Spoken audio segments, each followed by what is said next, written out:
Merci. Merci énormément. Je rends grâce à Dieu d'être là et de pouvoir partager la parole de Dieu aujourd'hui. Ça fait quelques dimanches que nous partageons au sujet de la prière. Et les 2 derniers dimanches, et bien encore le 2 derniers dimanches, il y a 2 dimanches passés. Il y a un dimanche passé, j'étais physiquement présent. L'autre, j'étais à distance. C'était très bon de voir la prière, comment elle doit se faire, les différentes positions de prière. C'était très visuel et très fort. Les dimanches passés, j'ai eu le temps de suivre à distance les petites prières dans toutes leurs formes, que ce soit les prières quotidiennes, que ce soit les prières des actions de grâce et des exemples bibliques très très forts qui ont montré comment la prière peut être courte, régulièrement courte. La belle histoire de Smith Wigglesworth avec ses 5 minutes. Aujourd'hui, moi, j'aimerais vous parler de l'art de prier à distance. L'art de prier à distance.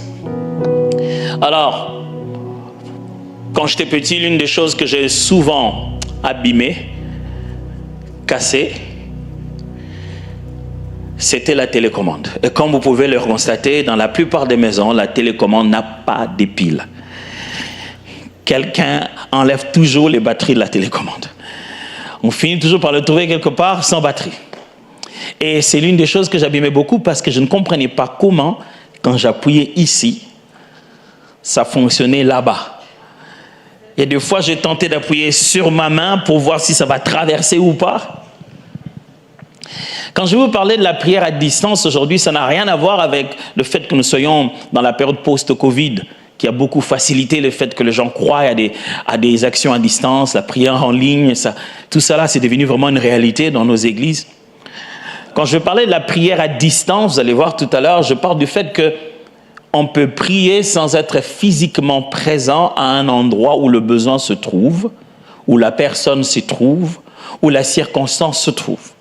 Et donc, c'est dans cette direction-là que je vais aller. Parce que des fois, nous, êtres humains, nous avons tendance à croire que nous avons plus d'impact parce qu'on est là, on fait quelque chose. Si quelqu'un t'appelle, il dit « j'ai des problèmes », le réflexe, tu te dis « il faut que je me rende là-bas », même si tu sais que tu ne vas rien faire. Mais tu te dis « ma présence est un soutien moral, il faut que j'y aille ». Et pendant ces quelques minutes, je vais exploiter avec vous, en fait, la profondeur ou les profondeurs, si je dois le mettre au pluriel, qui existent dans le fait de prier à distance de notre raison, de notre sujet de prière. Mais avant tout, je sais que j'ai utilisé un grand mot ici. J'ai parlé de l'art de prier. Si des gens se posent la question, est-ce que la prière pourrait être un art? Je vais vous lire un texte que je n'ai même pas prévu dans le reste de mes textes aujourd'hui, mais je vais quand même le lire pour qu'on puisse bien placer cela. Nous sommes dans Luc, chapitre 11, verset 1, la Bible dit « Jésus pria un jour en un certain lieu. Lorsqu'il eut achevé, un de ses disciples lui dit « Seigneur, enseigne-nous à prier comme Jean l'a enseigné à ses disciples. » Jésus priait un jour, donc il le faisait, il le démontrait, il était activement en train de prier. Et en ce lieu-là, pendant qu'il priait, l'un des disciples vient le voir et lui dit « Seigneur, impose-nous les mains pour nous transférer une vie de prière profonde. » C'est ça? Vous n'avez pas vu ça? Il a dit, Seigneur, oins-nous d'une huile de prière qui se répand sur nos têtes pour que nous passions dans les profondeurs de la gloire, d'une vie de prière intense comme toi. Est-ce qu'il ne pouvait pas le faire? Pour Jésus qui a autant de puissance, autant de capacités surnaturelles, écoutez la demande du disciple. Jésus pria un jour à un certain lieu. Lorsqu'il eut achevé, un de ses disciples lui dit, attendez, c'est pas n'importe qui, c'est un de ses disciples, c'est-à-dire quelqu'un qui a assisté au miracle de Jésus. Vous savez, si quelqu'un a assisté à un miracle de Jésus, parce que ça s'est passé dans sa ville, un disciple a assisté à tous les autres miracles de Jésus, parce qu'il allait de lieu en lieu avec lui. Il connaît de quoi Jésus est capable. Mais écoutez ce que lui demande Jésus. Pria un jour à un certain lieu, lorsqu'il eut achevé, un de ses disciples lui dit, « Seigneur, enseigne-nous. » Pas « impose-nous les mains », « enseigne-nous ». déclare sur nous, enseigne-nous à prier. Je me dis, il s'est dit, Jésus c'est un enseignant, il faut lui demander que de l'enseignement. Non, sa prochaine phrase montre qu'il ne demande pas une chose nouvelle à Jésus. Il lui demande une chose qui est normale, c'est comme ça que ça se passe. Comment je le découvre? Il dit, enseigne-nous à prier comme Jean l'a enseigné à ses disciples.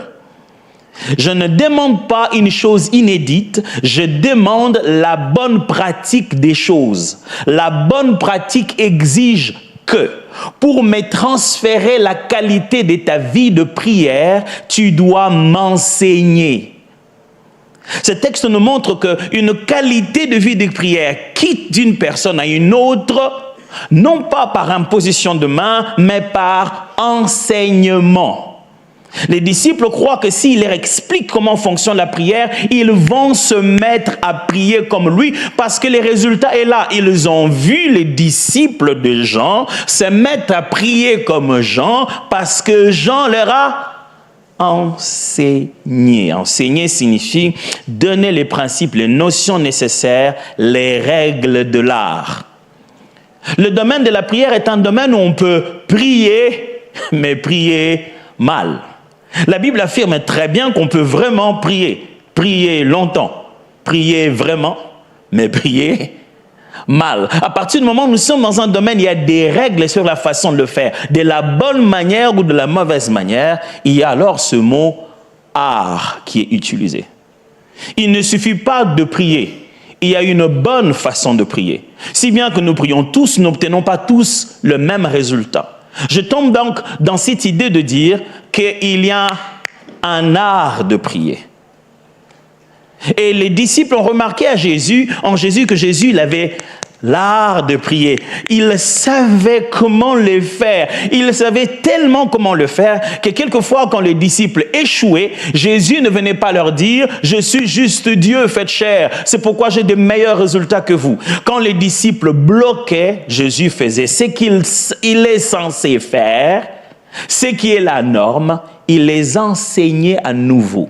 Et l'enseignement était le seul moyen de corriger les résultats de leur prière. L'exemple, c'est qu'ils vont tenter de délivrer un enfant, ça ne marche pas. Le papa est là, il s'est dit, mais mon fils, depuis longtemps, j'ai demandé à ses disciples, mais ça n'a pas marché. Jésus le regarde et dit, de peu de foi, comme jusqu'à quand je vais vous supporter? Et quand les disciples vont le voir après, ils disent, Seigneur, entre nous, maintenant qu'ils ne sont pas là, dis-nous, pourquoi nous, ça n'a pas marché? Jésus aurait pu leur dire, attendez, vous et moi, on n'a pas le même niveau. Attendez, quand même, moi, je suis le Fils de Dieu, faites chair. Vous n'allez pas vous attendre que je fasse des choses comme vous, des simples mortels. Non, Jésus leur dit, entre vous et moi, une information est marquée pour que vous puissiez appliquer les principes comme il se doit. Ces types de démons, eh bien, pour avoir affaire à eux et obtenir des résultats, vous devez le faire par une vie de prière et de jeûne. Quelle est la différence entre le résultat de Jésus et ceux des disciples? Ils n'avaient pas cette information, ils n'avaient donc pas la connaissance nécessaire pour cet art de prier. La prière doit être désirée comme une vie, elle doit être recherchée et comprise comme un art. Il y a une façon de bien la faire. On aimerait bien s'engager dans la prière avec toutes les certitudes bibliques, en te disant que je prie et je prie bien. Je prie comme il faut prier. Un chrétien ne devait pas finir sa prière et dire, bon, j'ai déposé la boîte aux lettres, je ne sais pas si Post Canada fonctionne ou pas, si ça va arriver à Dieu ou pas. Malheur à toi, s'ils sont en plein grève, ça va durer quand même. Et en hiver, c'est encore pire. On ne devrait pas se dire, est-ce que ma prière monterait ou pas? On ne devrait pas se dire, est-ce que Dieu m'a entendu? Il n'y a rien de plus difficile que de vivre sa foi chrétienne avec l'incertitude d'être entendu. Pourtant, la Bible nous remplit de passages qui nous rassurent que Dieu nous écoute. Et si on ne connaît pas ça, on ne connaît pas l'art de la prière. Celui qui n'a pas connu l'art de la prière va rester sur ses sentiments. Il dit, j'ai prié, mais Je me sens toujours... On ne prie pas sur base de ce que l'on sent, on prie sur base de ce que l'on sait. Tu peux sentir des choses qui ne sont pas vraies. Chaque fois que tu sens, ce n'est pas toujours vrai. Et l'ennemi aime nous faire sentir des choses. Et tu peux passer des longues années sur des choses que tu sens et que Dieu s'est dit, moi, j'ai rien à voir avec ce que tu sens. Ça, c'est ce que tu sens, c'est la température. Tu t'es pas mis à chauffer la maison. Il commence à faire froid. Oh non, mais quand je prie, je froid au dos. Peut-être que tu te mets juste à côté. Bon, je vais pas dire. Juste à côté de la clim. C'est pour ça que tu as tout le temps froid au dos. Des fois, on peut sentir des choses qui n'ont rien à voir. Ce que j'essaie de vous dire, c'est qu'on peut t'apprendre à prier et à mieux prier, à grandir dans la prière. Du reste, enseigner sur la prière est la meilleure façon de communiquer une vie de prière. Les disciples sont venus près de Jésus, ils ne l'ont pas dit, Jésus, donne-nous des connaissances sur la prière. Non, ils l'ont vu prier, ils ont vu ses résultats, ils ont dit, il nous faut ça. Et comment on va l'avoir? Enseigner. Ma prière, c'est qu'au bout de ce mois d'enseignement sur la prière, nous ne puissions pas vous donner des informations, que plaise à Dieu, nous puissions vous communiquer quelques dons qui vous permettent d'avoir une vie de prière que vous n'avez jamais eue avant. Que vous ne puissiez pas juste crier qu'on avait une semaine, un mois d'enseignement sur la prière, mais qu'à partir de maintenant, les seigneurs, regardant son église, vous voient plus mature dans la prière. Pas mieux informé, mais plus profond dans la façon d'exécuter la prière. Et que même l'adversaire se dise, je crois qu'il a compris 2-3 choses. Et qu'il commence à dire, oh, je ne peux plus m'amuser avec lui. Je crois qu'il a compris comment ça fonctionne. Vous savez, quand on s'amuse avec les enfants, ils sont tout petits, on leur montre qu'on a des super pouvoirs, on cache un truc, on fait comme ça, pas jusqu'à ce qu'ils comprennent comment ça marche. Toutes ces blagues-là, tu ne sais plus le faire. Tu ne sais pas comment, quand les enfants grandissent, tu sens comment tout ton pouvoir baisse. Avant, tu le regardais comme ça, avec le temps, ça va comme ça, comme ça, comme ça, comme ça. Il y en a même des fois, tu n'as pas envie qu'il soit à côté de toi, on dirait qu'il informe aux gens qu'il est plus géant que toi. Mais il y a un moment où on sait qu'ils ont compris. On ne peut plus en parler de la même manière. Dieu désire qu'on en arrive à un point où on peut faire d'autres types de conversations. Dieu veut te parler avec d'autres types de mots, te parler d'autres genres de sujets. Et pour ça, il faut que tu grandisses dans la prière et tu comprennes comment ça fonctionne. Si j'ai établi avec vous qu'il s'agit d'un art de prier, laissez-moi lire quelques passages sur justement l'art de prier à distance. Luc chapitre 12, je ne suis pas allé loin, juste le chapitre suivant, chapitre 12, du 1er au 10e verset. Luc chapitre 12, du 1er au 10e verset. Après avoir achevé tous ses discours devant le peuple qui l'écoutait, Jésus entra à Capharnaüm. Un centenier avait un serviteur auquel il était très attaché et qui s'est trouvé malade sur le point de mourir. Ayant entendu parler de Jésus, il lui envoya quelques anciens de Juifs pour le prier de venir guérir son serviteur. J'ai toujours aimé la lecture de la parole de Dieu parce que des fois, on n'a pas besoin de tout expliquer. Si on lit attentivement, on comprend déjà tout à l'intérieur. On a un centenier, donc un dirigeant des 100 soldats de l'armée romaine, et dont le serviteur, pas un enfant, le serviteur, auquel il était très attaché, était malade, sur le point de mourir. Et on voit qu'il a entendu parler de Jésus, il a envoyé quelques anciens de Juifs. Donc, un Romain a demandé aux Juifs, qui sont des anciens, des personnes respectables dans la communauté juive, d'aller consulter leur Jésus au sujet du cas de son serviteur,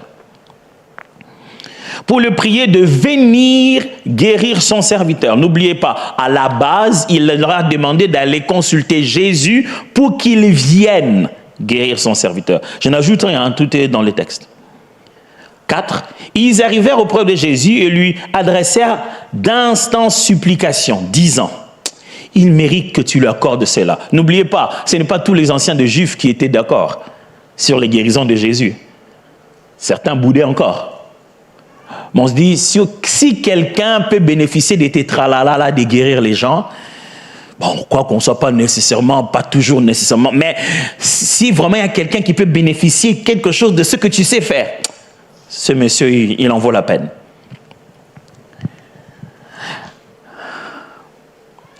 Ils disent, 4, ils arrivèrent près de Jésus, ils lui adressèrent d'instant supplication, disant, il mérite que tu lui accordes cela, car il aime notre nation. Et c'est lui qui a bâti notre synagogue. On rappelle à Jésus, ces messieurs, Jésus, si tu es juif, fais-les pour des raisons nationales. Des raisons de ton peuple. Cet homme a beaucoup aidé notre population. 6. Jésus, étant allé avec eux, n'était guère éloigné de la maison quand le centenier envoya des amis pour le dire. Maintenant, on a changé des envoyés. Le centenier a envoyé 2 délégations. Première délégation, délégation familiale, nationale, locale de Jésus, des anciens qui insistent qu'ils viennent. Maintenant qu'ils l'ont convaincu, ils sont sur le point de partir. La Bible dit, Jésus étant allé avec eux, n'était guère loin de la maison. Ils sont avancés, on peut le voir loin de la maison. Il n'est pas loin de la maison, on peut voir que Jésus est là, il va arriver dans quelques minutes. Il envoie une 2e délégation. C'est fou ce qu'il va faire. Jésus étant allé avec eux, n'étant guère éloigné de la maison, quand les centeniers envoya des amis pour lui dire, Seigneur, oh, je ne sais pas si vous avez vu, cette fois-ci, il a envoyé des amis. Pas les anciens de Juifs. Cette fois-ci, il envoie ses amis à lui. Ils ont un autre message. Ils sont allés lui dire, Seigneur, ne prends pas tant de peine, car je ne suis pas digne que tu entres sous mon toit. Mais ce n'est pas toi qui m'as appelé à la base. C'est aussi pour cela que je n'ai pas cru digne d'aller en personne vers toi. Dis Seigneur, la raison pour laquelle je t'envoie tout le temps des gens, parce que je trouve que je ne suis pas digne de venir jusqu'à vers toi. Mais, dis un mot, et mon serviteur sera guéri. Waouh! Il a fait tout ça juste pour qu'il le dise un mot. Car moi qui suis soumis à des supérieurs, j'ai des soldats sous mes ordres, et j'ai dit à l'un, va et il va, et à l'autre, viens et il vient, et à mon serviteur, fais cela et il le fait. Lorsque Jésus entendit ces paroles, il admira le centenier. C'est même pas lui qui parle, c'est les paroles qu'il a envoyé des gens venir dire. Et se tournant vers la foule qui le suivait, où Jésus ne venait pas seul. Il y avait toute une foule qui le suivait quand il s'est rendu chez les centeniers. Et il se tourna vers la foule qui le suivait. Il dit, je vous le dis, même en Israël, je n'ai pas trouvé une aussi grande foi. Jésus, moi j'ai l'impression que je trouvais une grande culpabilité. Le gars il s'est dit, non je ne suis pas digne, on ne sait pas ce qu'il a fait, il veut cacher ses péchés ou quoi. Mais toi tu trouves la foi. 10. De retour à la maison, les gens envoyés par les centeniers trouvèrent guéri le serviteur qui avait été malade. Ok. Ils arrivent à la maison. Jésus ne dit pas quelque chose de spécial dans cette version de fait. Il rentre, il trouve que l'enfant, le serviteur est guéri. Comment? Il ne connaissait pas encore Bluetooth. Marc chapitre 4, versets 24 à 30. Jésus étant parti de là, s'en alla dans la... Marc 7, 24 à 30. Jésus étant parti de là, s'en alla dans le territoire de Tyr et de Sidon. Il entra dans une maison, désirant que personne ne le sût. Mais il ne put rester caché. Vous imaginez Jésus, le Fils de Dieu, venu sur la terre, guérir les malades. Son travail à temps plein, c'est aller de lieux en lieu, faisant du bien. Mais il arrive à un moment, il dit, je ne veux pas qu'on sache que je suis ici, je suis juste venu me reposer. Jésus l'a fait dans la Bible. Il est allé à Tyr et à Sidon et dit, vous ne pouvez pas me trouver un endroit, je peux aller incognito parce que guérir les malades, être rempli par des foules, ça fatigue. Je veux être à un endroit sans qu'on sache que je le suis. Mais ça n'a pas beaucoup marché. La Bible dit, mais il n'est pu rester caché, car une femme dont la fille était possédée d'un esprit impur a entendu parler de lui et vint se jeter à ses pieds. Madame, où est l'enfant qui est malade? Tu aurais dû l'amener. Non, elle est venue seule, sans sa fille. Qui? Elle n'est pas malade. Le diagnostic est clair. Elle était possédée d'un esprit impur.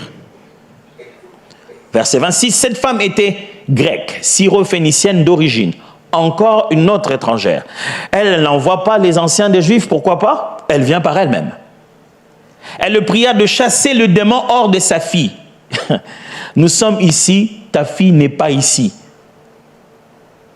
Encore une prière, Bluetooth. Jésus lui dit, laisse d'abord les enfants se rassasier, car il n'est pas bien de prendre le pain des enfants et de le jeter aux petits chiens. Oui, Seigneur, lui répondit-elle. Elle n'a même pas dit non, elle a dit oui. Ça veut dire que c'est bon, suis un chien si tu le veux. Mais les petits chiens sous la table mangent les miettes des enfants. Alors il lui dit, à cause de cette parole, va, les démons sont sortis de ta fille. Je ne sais pas si, peut-être que moi j'ai lu un peu trop bizarrement la Bible, je ne sais pas, peut-être que c'est moi qui ai un gros problème, je ne sais pas, peut-être que... Mais il dit, à cause de cette parole. Moi, quand il dit à cause, c'est à cause. C'est-à-dire que si l'enfant est guéri, pas guéri d'ailleurs, si le démon est parti, ce qui a fait pression à l'esprit mauvais pour qu'il sorte de ce corps, c'est la phrase « Les petits chiens sous la table prennent même les miettes qui sont tombées. » C'est cette phrase-là. C'est ce que Jésus a dit. Moi, je reste sur ce que Jésus a dit. Jésus a dit, à cause de cette parole, va, le démon est parti. Donc, le démon est parti pour une histoire de petits chiens. Je ne sais pas si vous vous rendez compte. Derrière cette parole de l'histoire de petits chiens, il y avait quelque chose de plus puissant. Et à cause de ça, est-ce que cette femme s'était rendue compte que quand Jésus disait une affaire de ne pas donner la nourriture des enfants aux chiens, c'était la clé? Est-ce que les gens qui étaient là savaient que Jésus avait jeté carrément en l'air comme ça la délivrance, que si cette femme ne l'avait pas bien ramassée, il n'y aurait peut-être jamais eu délivrance? Jésus a donné la télécommande à la femme. Et elle a appuyé exactement au bon endroit. Wham! Alors il dit, à cause de cette parole, va, le démon est sorti de ta fille. Et quand elle rentra dans sa maison, elle trouva l'enfant couché sur le lit, les démons étant sortis. Juste une toute dernière. Exode chapitre 17, versets 11 à 16. Amalek, Exode 17, 11 à 16. Amalek vint combattre Israël à Réphidim. Alors Moïse dit à Josué, choisis-nous des hommes, sors et combat Amalek. Demain, je me tiendrai sur le sommet de la colline, la verge de Dieu dans ma main. Ok, on a un combat, positionnement des batailles.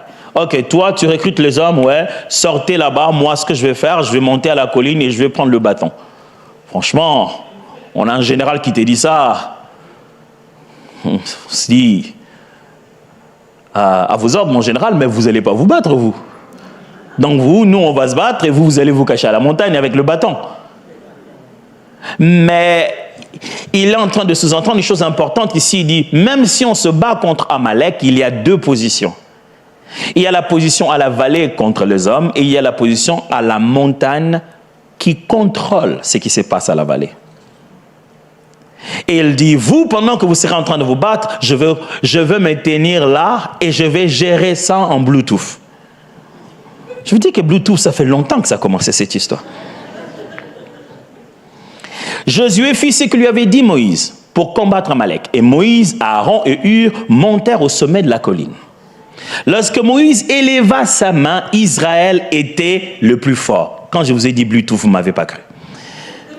Lorsque Moïse éleva sa main, bon, c'est pas comme ça, c'était comme ça. Israël était le plus fort. Et lorsqu'il baissait sa main, Amalek était le plus fort. Les mains de Moïse étant fatiguées, ils prirent une pierre qu'ils placèrent sous lui et il s'assit dessus. L'essentiel, c'est les mains. Il faut que moi je puisse m'asseoir s'il le faut. Aaron et Hur soutenaient ses mains, l'un d'un côté, l'autre de l'autre. Et ses mains restèrent fermes jusqu'au coucher du soleil. Il ne fallait pas les lever une fois. Il fallait rester debout. Et Josué vainquit Amalek et son peuple au tranchant de l'épée. L'Éternel dit à Moïse, écris cela dans le livre pour que le souvenir s'en conserve. Tiens, on l'a. Et déclare à Josué que j'effacerai la mémoire d'Amalek des dessus des cieux. Moïse bâtit un autel et lui donna pour nom l'Éternel, ma bannière, Yahweh Nissi. Il dit, parce que la main a été levée sur le trône de l'Éternel. Moi, je pensais que tu as levé la main sur la colline. Quel est ce résumé? Il veut résumer toute cette affaire de Yahweh Nissi, l'Éternel, ma bannière. Il explique que l'histoire, au fond, c'est que la main était levée devant le trône de l'Éternel. Il y aurait guerre de l'Éternel contre Amalek, de génération en génération. Si on te dit que tu vas avoir une guerre contre Dieu, de génération en génération, ouf, je t'assure, c'est pire que des malédictions. Donc les enfants des enfants de tes enfants, ils auront toujours une guerre contre Dieu. Donc le jour où ils naissent, bienvenue dans la guerre. Contre qui? Contre Dieu. À cause de quoi? Parce que quelqu'un avait levé ses mains et il a fait que non seulement son peuple gagne cette bataille et que son peuple se rassure qu'ils gagneront toujours tous ceux de votre race. Je viens de vous lire 3 textes qui montrent comment des personnes absentes physiquement au lieu où il y avait besoin ont fait la prière et il y a eu un impact instantané. Donc, quelquefois, Jésus faisait la prière, la Bible parle dans d'autres évangiles, et la personne arrivait et demandait à quelle heure l'enfant était guéri. Ils lui ont dit à quelle heure l'enfant était guéri, et il a calculé, il a dit, c'est exactement au moment où Jésus l'a parlé. Je pense ce matin vous encourager à comprendre que vous n'avez pas besoin nécessairement d'être physique. D'ailleurs, voici la phrase, je l'ai écrite pour que je ne puisse pas l'oublier. J'ai écrit cette phrase. Rien n'est loin lorsque nous sommes proches de Dieu dans la prière. Je la répète, rien n'est loin lorsque nous sommes proches de Dieu dans la prière. La notion de la distance, oui, l'homme est soumis à ces choses, la matière, le temps, la distance. La notion de la distance est une chose qui combat beaucoup notre foi. On a l'impression que plus c'est loin, plus c'est hors de portée, moins on a le pouvoir de faire quoi que ce soit. Écoutez-moi frère, qu'il soit ici, en Europe, en Afrique, que tu le vois, que tu ne le voies pas, quelle que soit la distance où se trouve la situation et la personne, la prière n'a pas de limites de distance.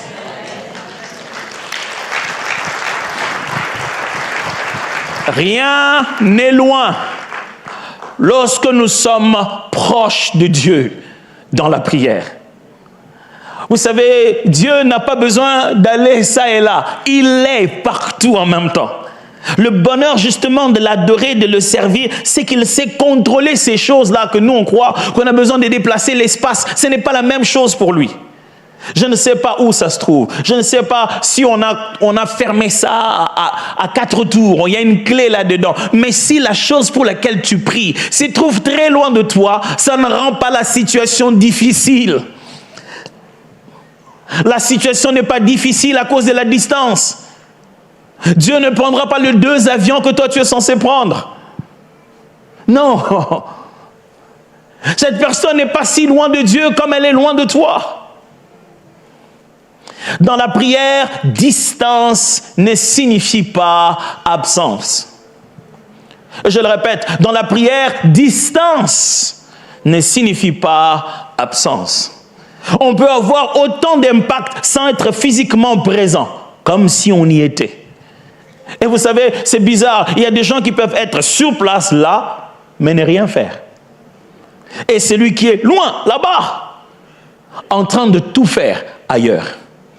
Écoutez-moi mes frères et sœurs, lorsque nous prions le Dieu de la Bible, nous ne le prions pas pour l'espace où nous nous trouvons. Nous prions celui qui contrôle l'univers, visible et invisible. Quand nous prions en Christ, Christ dans le Père, assis dans le lieu céleste. Notre position dans la prière est dans l'omniprésence de Dieu. Ok, je vais répéter ça. Quand nous parlons à Dieu, nous ne parlons pas dans un endroit particulier. Nous parlons avec Dieu qui est partout et nous parlons avec lui en lui. Quand nous lui parlons en ce moment-là, il n'y a plus de distance. Je ne sais pas qu'est-ce qui arrive, je ne sais pas qui est opéré aujourd'hui ou demain, comment on a organisé cela, mais je peux prier ici, avoir plus d'impact que dans la salle d'opération, le moment où le médecin tient son bistouri. Je peux commander ça ici au nom puissant de Jésus, et quel que soit l'endroit où la situation se trouve, l'Éternel m'exauce. Dieu ne nous exauce pas parce qu'on est plus proche de la chose. On dit, Seigneur, je suis venu, maintenant tu dois faire quelque chose. Non, c'est lui parce que lui, il est là, que quelque chose s'est fait.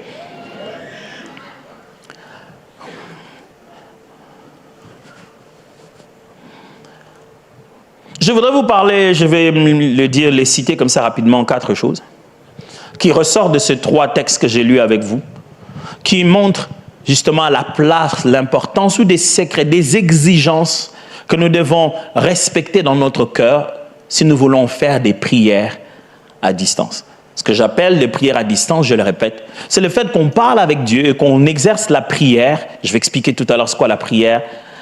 Qu'on exerce la prière pour un sujet, une situation, une personne qui n'est pas nécessairement dans l'espace physique où on se trouve. Mais qu'est-ce que la prière? La prière est l'une des notions qui a été tellement simplifiée à l'Église. On a défini la prière de la manière la plus simple pour que le plus petit dans la foi, même le plus jeune en âge, même le plus vieux en âge aussi, puisse comprendre la prière. Mais le danger qu'il y a dans cette simplification, c'est que j'ai l'impression qu'on a tellement simplifié la fraction que les gens, une fois qu'ils ont avalé le côté simple, ils ne veulent plus le grossir après. Je ne sais pas si je me fais comprendre. C'est-à-dire, c'est devenu si facile à avaler, mais après, on ne veut pas que le rouleau qui est avalé devienne amer à l'intérieur. On a compris la simplicité de la prière et on l'a rendue petite. On a simplifié. Par exemple, l'une des définitions la plus connue. Oh, c'est à ça que je ressemble. Ah ouais, en plus, ils m'ont mis pleinement. Ah, c'est beau, c'est bien. Je ne savais même pas à quoi je ressemblais. La plus simple de définition qu'on aime donner sur la prière, vous la connaissez, n'est-ce pas? Prier, c'est parler avec Dieu. Ou prier, c'est converser avec Dieu. Prier est un dialogue avec Dieu, n'est-ce pas? Ce qui veut dire que chaque fois qu'on dit prier, nous, on voit qu'on est en interaction avec Dieu. Mais quand on se met à lire la Bible, on se rend compte que les mots prier va plus au-delà, bien au-delà de demander ou de converser. Le concept de prier renferme toute l'activité spirituelle du chrétien. Le moyen par lequel le chrétien est spirituellement actif, c'est ce que nous appelons prier. Je vous donne un exemple. Lorsque je suis en train de chasser un démon, prier, ce n'est pas parler avec Dieu. À ce moment-là, aussi bizarre que ça puisse vous sembler, préparez-vous à cette phrase. Elle va être choquante. En ce moment-là, baissez d'abord les barrières de votre religion. Je les vois monter, mais à ce moment-là, ne me condamnez pas encore, attendez que j'ai fini, s'il vous plaît. À ce moment-là, c'est avec le démon que tu parles. Ça ne veut pas dire prier, c'est dialoguer avec le démon. Mais en ce moment-là précis où toi tu chasses l'esprit et l'esprit parle et toi tu chasses, on n'appelle pas ça prière d'autorité, ça? Et avec qui tu parles? Si bien que si on définit la prière chaque fois par le dialogue avec Dieu, les situations de prière comme celle-là, les hommes le tournent à l'envers et ne comprennent pas l'enseignement de Jésus. Qu'est-ce qu'ils font? Ils sont devant l'ennemi, ils doivent le chasser et ils disent « Seigneur, je te prie que cet esprit s'en aille. » Et Dieu dit « C'est quoi que tu fais là? » Il dit « Oh Dieu Tout-Puissant, je t'invoque, que cet esprit dans ce corps s'en aille. » Il dit « Confusion. Tu fais une prière d'invocation pour une autorité que je te donnais à administrer directement. » Et comble encore. Voyez des textes comme David, commençons par David. David fait des psaumes, des chants qu'il fait pour Dieu. Et en plein milieu des psaumes, il s'arrête, il dit des choses du genre « Mon âme loue l'Éternel. Pourquoi t'as battu au-dedans de moi? David, attention, tu es ici pour louer Dieu. Pourquoi tu te mets à te parler à toi-même? À ce moment-là, la prière, ce n'est pas parler avec Dieu. Vous êtes prêts? La prière, ce n'est pas parler avec le diable là. À ce moment-là, la prière, vous êtes prêts? C'est parler à soi-même. Un peu comme Paul le dit, c'est lui qui parle en langue, s'édifie soi-même. Il fait une œuvre qui est réflexive, une œuvre qui lui revient en bénéfice. Et David fait ça tout le temps. En plein milieu de ses prières, il se met à parler à son âme. Des fois, Jésus nous dit, si vous aviez la foi, vous direz à cette montagne, ôte-toi d'ici, va là-bas. Je ne parle à personne avant, oui, je ne demande pas de permission, mais si je disais à cette montagne, ôte-toi d'ici, va là-bas, ça s'appellerait quoi? Ce ne serait pas aussi de la prière, mais je prierais qui? En fait, le chrétien doit comprendre que chaque fois qu'il prie, il ne prie pas quelqu'un. La prière est l'expression de l'activité spirituelle du chrétien. C'est juste parce que le mot prier veut des fois signifier demander, qu'on entre dans cette confusion que chaque fois qu'on dit prier, on pense qu'il faut qu'il y ait de l'autre côté quelqu'un qui nous donne ou quelqu'un qui nous répond. Non, des fois de l'autre côté, c'est quelqu'un qui riposte par des coups parce que nous sommes en combat spirituel. Des fois de l'autre côté, c'est juste la nature qui doit répondre à l'autorité qu'on a exercée.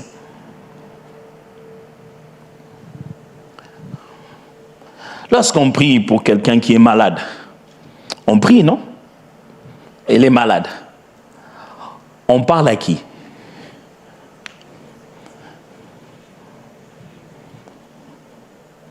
Ce n'est pas Dieu, là. Il est malade. Je serais très étonné. Dans mes études, j'ai fait la première thèse que j'ai faite était sur, justement, c'était dans le domaine biblique qu'on appelle la démonologie.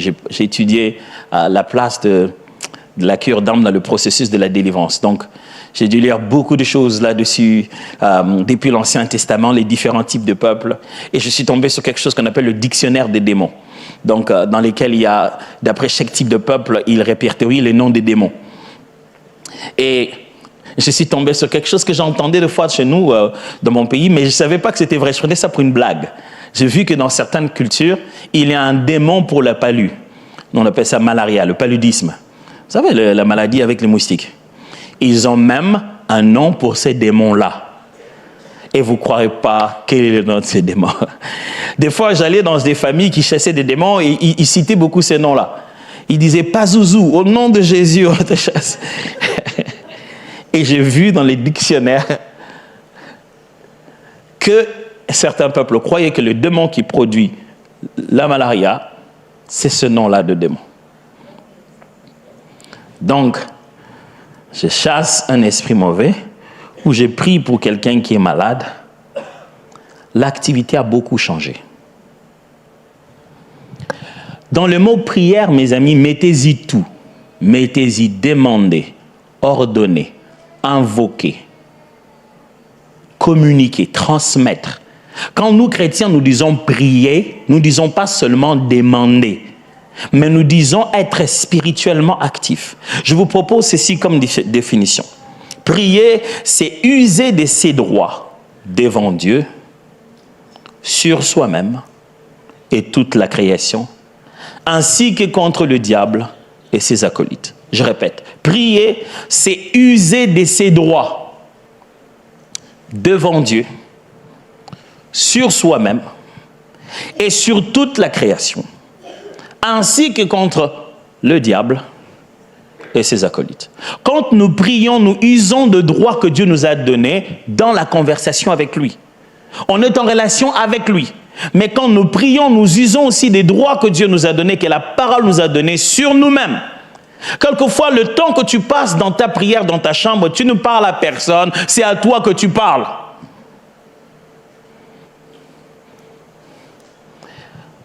Et on a aussi des droits à user sur la nature. Il nous dit de parler aux circonstances et aux situations dans lesquelles nous sommes. Mais il nous donne aussi des droits que on peut user contre l'ennemi. Contre le diable et toute sa clique. Chaque fois qu'on dit prier, vous n'avez rien à demander toujours. Parce que demandez, on vous donnera. Cherchez, vous trouverez. Frappez, on vous ouvrira. Jésus-Christ essaie de faire, il utilisait ces mots dans l'analogie qu'il avait donnée, mais il montre différentes démarches dans la quête spirituelle vers le résultat qu'on attend. Mes amis, vous n'avez pas besoin d'être là. Vous avez juste besoin d'être avec Dieu. Quand vous êtes avec Dieu, vous êtes partout. Et vous êtes partout pour chacune de ces circonstances. Vous pouvez user de votre droit contre le diable à partir de votre chambre et les déloger très très loin là où il se trouve. Si ce n'était pas possible, Paul ne demanderait pas aux frères en leur disant « Combattez avec moi dans la prière afin que les portes me soient ouvertes. » Ils sont loin. Il leur envoie une lettre. Il dit « J'ai un combat, mais vous pouvez venir en renfort. Pas physiquement. À distance, vous pouvez venir en renfort dans le combat dans lequel je suis. » Ne sous-estimez pas la puissance de la prière à distance. Vous pouvez fléchir vos genoux ici et être utile à quelqu'un qui est dans des milliers de distances que l'État n'a pas pu trouver. Il est perdu quelque part dans une forêt. Mais là où vous êtes, vous pouvez prier à un Dieu qui le voit là où les hommes ne le voient pas. Vous pouvez utiliser vos droits contre Satan sans avoir besoin de le voir. Vous n'avez pas besoin de descendre sur place et dire « Il est où? Il est où? Il est où? » Non. Vous pouvez les faire chez vous et ça atteint l'école, là où votre enfant est tout le temps en train de souffrir. L'enfant rentre à la maison, vous sentez qu'il subit une influence. Laissez-les partir. Vous allez vers vos genoux, là où se trouve la clé de toute distance et de tout temps. À cet endroit-là, vous êtes plus proche de cette situation que qui que ce soit d'autre. Frère, j'aimerais vous encourager à prier. Il n'y a pas de folie dans l'affaire. Vous savez, quand les fous sont entre eux, personne n'est fou.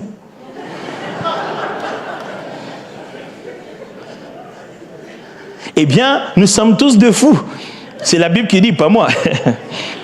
Nous avons cru à une folie, alors croyons-y jusqu'au bout. Croyons-y jusqu'au bout que l'on peut prier quelque part et on peut bouger des montagnes à distance.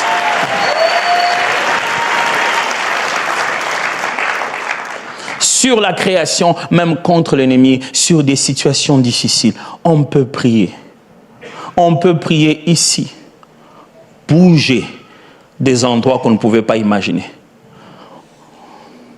Dans ma vie ici, j'ai passé plus de temps à prier ou surtout associé dans ma prière le jeûne.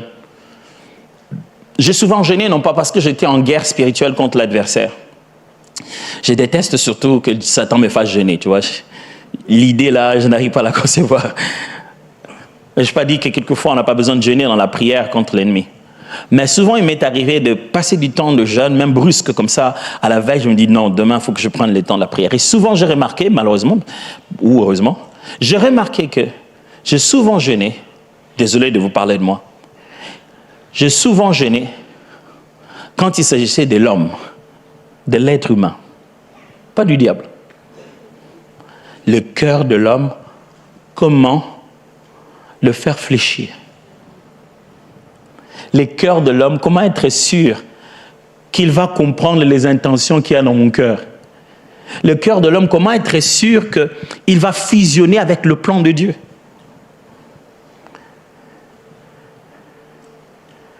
Je vois Néhémie, on lui demande, le pasteur en a parlé le dimanche passé. Le roi lui dit, mais pourquoi tu es comme ça? Avant même de répondre au roi, il prie. S'il y a une chose qui me fait sentir impuissant, c'est mon incapacité à faire entrer mes intentions dans la tête de quelqu'un d'autre.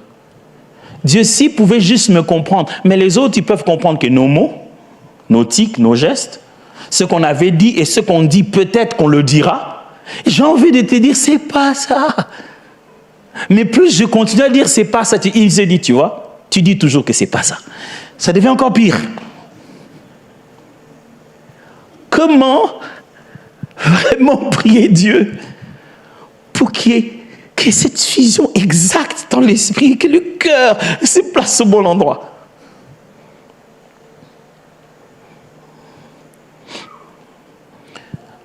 J'ai tenté des dialogues très, très difficiles. Ça n'a pas beaucoup marché. J'ai tenté de prier. Ces jours-là, j'ai eu les mots les plus faibles. Mais la situation s'est décantée. Avant, je préparais un discours cohérent. Et ça rendait les choses plus difficiles. Maintenant, je prépare plus de prières avec un discours qui balbutie. Mais le cœur s'aligne. Avant, je préparais un discours cohérent, mais ça ne donnait pas toujours le résultat. Maintenant, je prie pour être connecté de sorte que Dieu fasse parler ma bouche les choses qu'il y a dans le cœur. Vous imaginez comment un homme a été convaincu que Jésus était le Fils de Dieu? Simple. La plus grande parole prophétique, qu'il n'a pas seulement fait croire qu'il était prophète, mais qu'il était le Fils de Dieu. Jésus l'a simplement dit. Quand tu étais sous le figuier, je t'ai vu. Je n'ai jamais su ce qui s'est passé sous ce figuier. Mais l'homme s'est dit, wow, tu es le Fils de Dieu. Je suis une affaire d'être sous le figuier. En fait, si je vous dis quand vous étiez sous le figuier, je ne sais pas qui je vais devenir. Hein? Mais cette histoire m'a toujours fait croire, m'a toujours montré combien ça tient à quelque chose de très petit pour que le cœur de l'homme s'ouvre. J'aimerais finir ce matin. Qu'est-ce que je vous ai vraiment dit? J'ai lu les versets, j'ai expliqué la prière. Qu'est-ce que je vous ai vraiment dit? Simplement 4 choses. Premièrement, prier à distance exige de croire à la réalité d'un monde invisible. J'aimerais rendre cohérent tout ce que j'ai éparpillé ici. Quand on prie à distance, on fait une chose. On croit qu'il y a réellement un monde qu'on ne voit pas. Et le monde invisible ne fonctionne pas avec les mêmes réalités. Ça n'a pas les mêmes notions d'espace, ça n'a pas les mêmes notions de distance. Les 3 textes que nous avons lus nous montrent. Jésus à distance, le malade est guéri, le serviteur. Même le centenier lui-même le savait. Il dit, moi, je fonctionne dans le monde physique, je sais comment ça fonctionne. Je sens qu'il y a quelque chose dans le spirituel qui fonctionne presque pareil. Prier à distance est une manière claire de croire à la réalité d'un monde invisible. Mes amis, il existe un autre endroit où on se déplace sans véhicule. Où on peut atteindre quelqu'un par des... Écoutez-moi, si les hommes viennent trouver dans le fonctionnement de l'univers créé par Dieu un moyen de télécommander une chose à distance, pensez-vous que le Créateur n'a pas la capacité de faire fonctionner cette manière de commander les choses à distance?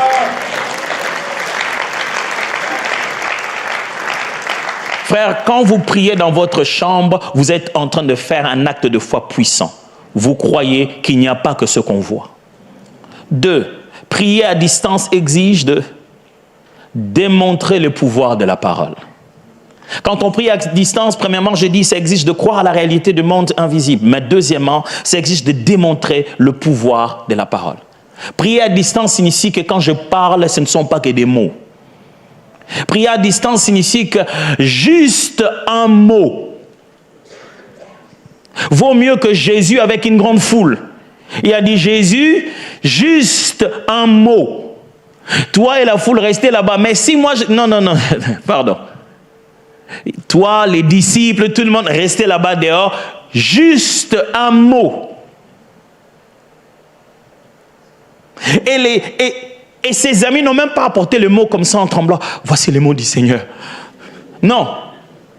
Il a dit le mot là-bas, l'enfant de l'autre côté était guéri. Il a dit à la femme, tu vois l'histoire des chiens qu'on vient de se dire ici? Ça suffit pour les démons. Vous imaginez que les démons peuvent être en train de torturer une vie parce que quelqu'un n'a pas juste prononcé le bon mot. Il n'a pas déclaré la bonne phrase. On n'a même pas dit « Sors de là, esprit mauvais ». Non. Mais on a déclaré la bonne parole. Prier à distance exige de croire que les mots ne sont pas que des mots, les paroles ne sont pas que des paroles. Si tel était le cas, Isaac allait dire à son fils Ésaü, il dit non mais je bénis Jacob. Oh quel filou, il m'a menti, c'était pas toi. Pourtant il avait les mêmes poils. Ah viens, je vais te bénir à sa place. Il est venu, il lui a dit, mais ton frère est passé ici. Il dit mais bénis-moi aussi. Il dit ça passe pas comme ça. Ce que j'ai dit, je les lui ai donné. Mais c'était que des paroles, non. Tout ce qu'il y a ici, mes amis, vous et moi, tout ce qu'il y a, ce sont que des paroles. Au commencement, Dieu a dit que la terre soit, et cette terre que nous voyons, c'est la parole. Prier à distance signifie que je crois au pouvoir de la parole.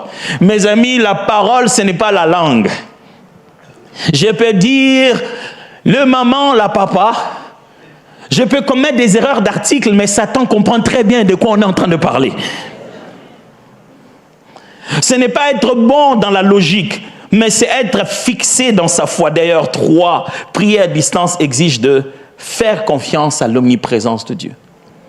Quand nous prions à distance, c'est important de se dire, là où je ne suis pas, Dieu y est. Mais je lui parle là. Quand vous priez, mes amis, quelle que soit la distance, vous ne donnez pas un colis à Dieu. Vous ne lui dites pas, vous savez, moi j'étais toujours fasciné de comment fonctionnaient des entreprises, vous savez, là où on envoyait de l'argent, le plus connu c'était Western Union. Je me demandais toujours, quelqu'un me dit, mais je vais t'envoyer $200. Je vais dire, mais les temps que toi tu déposes là-bas, qu'on me le fasse arriver en Afrique, ça va être long. Elle dit, non, je vais déposer et ils vont te donner les $200. Au début, je ne comprenais pas comment ça fonctionnait. Je dis, il a donné 200 là-bas, on m'a donné 200. Comment c'est arrivé ici?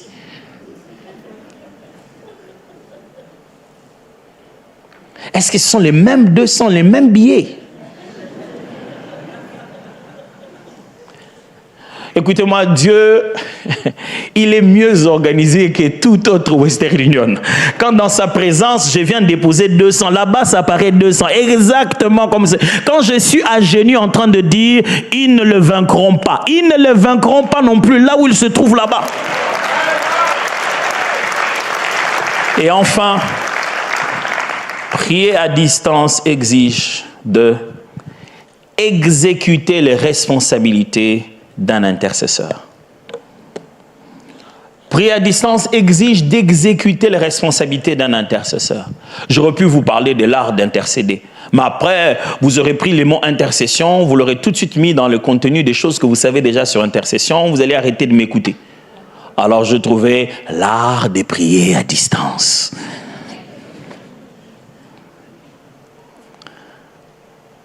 Quand on prie à distance, on a une responsabilité de quelqu'un qu'on appelle un intercesseur. C'est quelqu'un qui se tient devant Dieu pour les autres et pour des situations qui sont lointaines.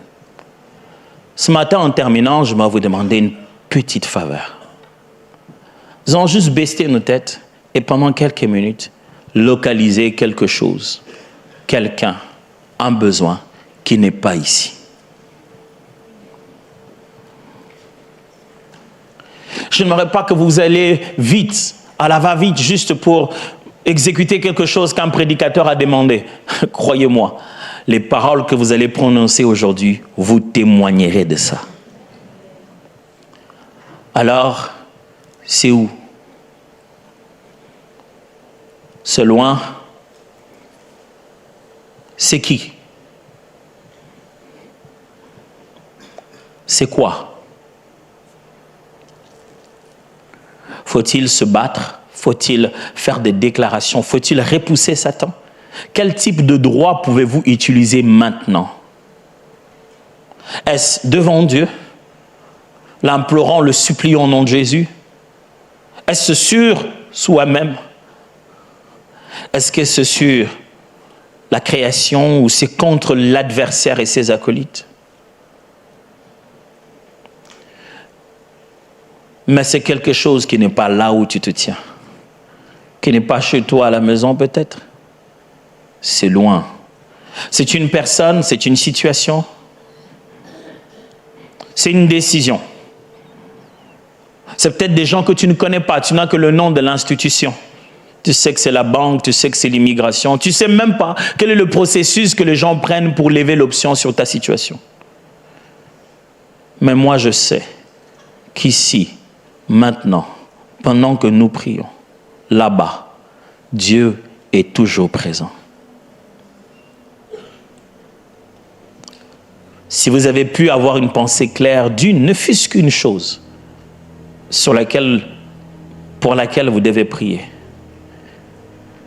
J'aimerais que vous puissiez aussi avoir la forme de prière.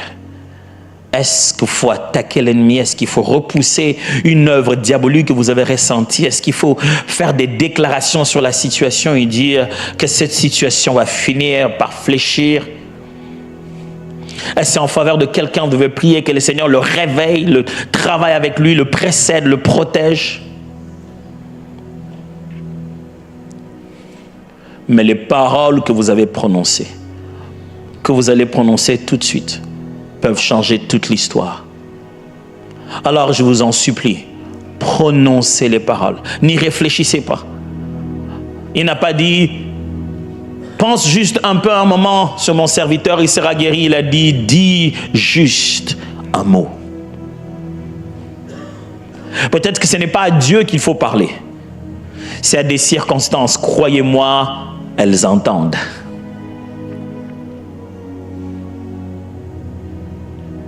Alors, je vais nous laisser ces quelques 1 ou 2 minutes à exprimer nos prières à distance. Allons-y, prions ensemble.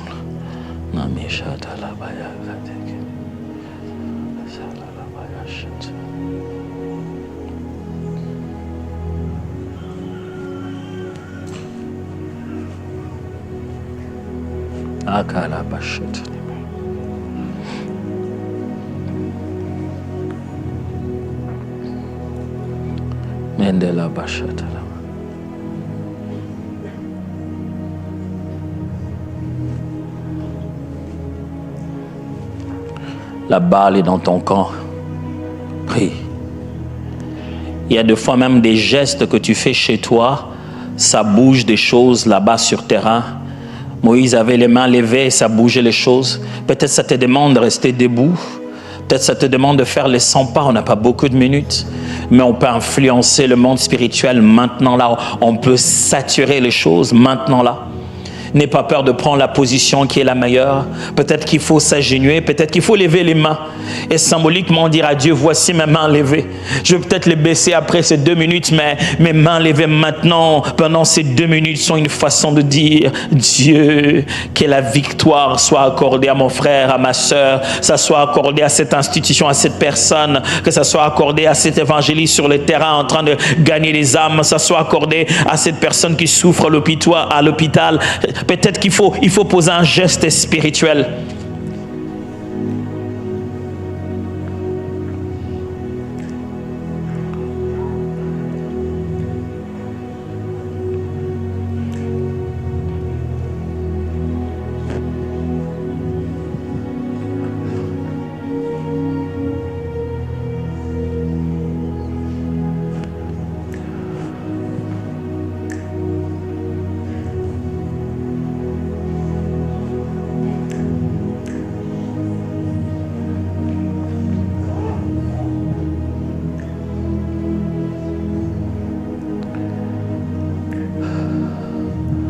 Je sens dans mon cœur que ça va au-delà de juste parler. Quelqu'un est sur le point de poser un geste pour quelqu'un d'autre.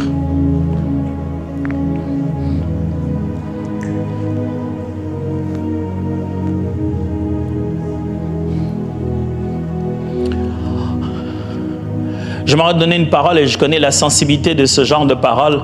C'est pourquoi je voudrais juste nous encourager à baisser le main un moment. Je vais demander, je sentais dans mon esprit les Seigneurs me parler sur des personnes qui, pendant que nous prions, ont eu comme dans leur cœur une conviction qui est d'ordre financier. C'est comme si Dieu leur demandait de faire financièrement comme une offrande, de faire sur la chose pour laquelle il était en train de prier. C'est pas de quoi il s'agit, mais c'est comme s'il devait donner quelque chose pour que, en faveur de cette personne, quelque chose d'autre soit fait. Alors, c'est une conviction que l'Esprit a mis dans mon cœur. Alors, j'aimerais vraiment que les personnes qui ont cette conviction lèvent leurs mains pour que lèvent leurs mains. Ceux qui ont senti dans leur cœur que le Seigneur les pousse à pouvoir, voilà, il y a des mains là-bas. Merci, merci, merci, merci. J'ai tenu à ce que vous levez les mains. C'est pas une habitude que je fais d'habitude. Merci, merci. C'est juste pour que vous puissiez apprendre que des fois on dit, le Seigneur a donné une parole ici. Et des fois on se demande, est-ce que ces gens existent vraiment ou pas? Le Seigneur parle vraiment pour les cœurs et j'ai voulu que les gens lèvent les mains pour que vous sachiez que peut-être que vous n'avez pas ressenti la même conviction, mais Dieu sait des gens qui en ont besoin.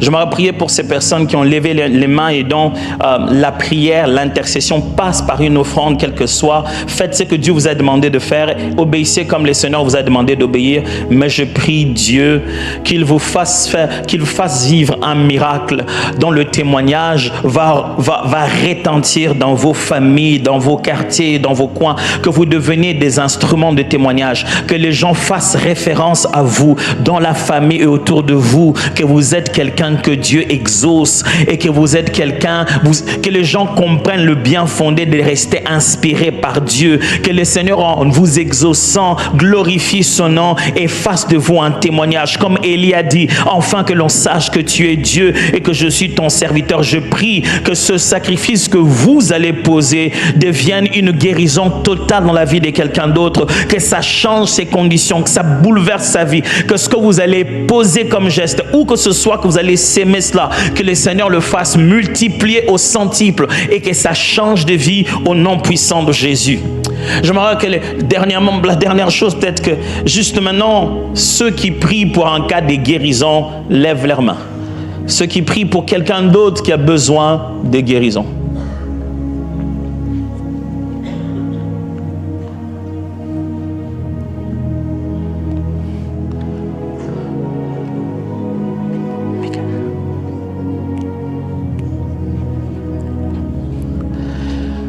J'aimerais ici tout à l'heure que l'homme de Dieu vienne prier pour nous. Cet homme, le Seigneur lui a donné un don, une grâce spéciale depuis de longues années. Sans voir ces personnes physiquement, il a exercé un ministère pour lequel les témoignages de Dieu sont là réels. On en a reçu, j'en ai lu, j'en ai vu dans des lives. Avec précision, il a prié. Il a toujours cru à la prière à distance. J'aimerais lui demander tout à l'heure d'être la voix qui va prier et puis après quoi on va clôturer. Il va prier pour ce cas de maladie pour que ensemble nous puissions nous tenir avec vous vers cette guérison. J'aimerais vous dire une chose qui est importante. Pendant qu'on sera en train de prier, je vous en supplie, croyez que vous l'avez reçu et vous le verrez s'accomplir. Ce que vous êtes, c'est pourquoi vous placez votre cœur, vous positionnez votre esprit. Cette guérison que vous attendez dans la vie de cette personne, si lointaine puisse-t-elle être, je vous assure, ce n'est pas une question de voyage d'avion, elle n'est pas aussi loin que vous le pensez. Avec un seul mot, quelle que soit cette forme de maladie, le Seigneur est capable de résoudre ce problème. Si nous enseignons sur la prière, c'est parce que nous croyons à la prière. Et quand nous enseignons sur la prière, c'est parce que nous communiquons ces dimensions de la prière. Gardez juste votre main légèrement levée si vous priez pour une situation de guérison et recevez cette prière de l'homme de Dieu.